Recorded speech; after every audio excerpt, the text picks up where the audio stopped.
Sitten on kolmas vaihtis, joka on siis tämmönen altaan vieressä oleva. Tää on näistä tää hienoin ja kallein.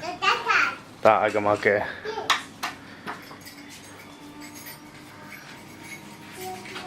Tälleen suoraan näkyy tuohon altaalle. Tämmönen nätti tuuletin. Kiva, aika tilaava sohva. Myöskin hehe. Jääkaapit tietysti. Huikea sänky. Ilmastointi totta kai. Ja wow, oho, onpa aika hieno tää vessa.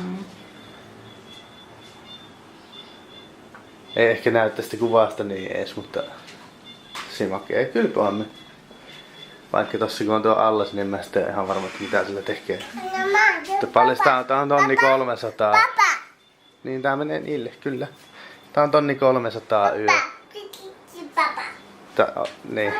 Ihan eri asteella tää niinku ikään kuin taso.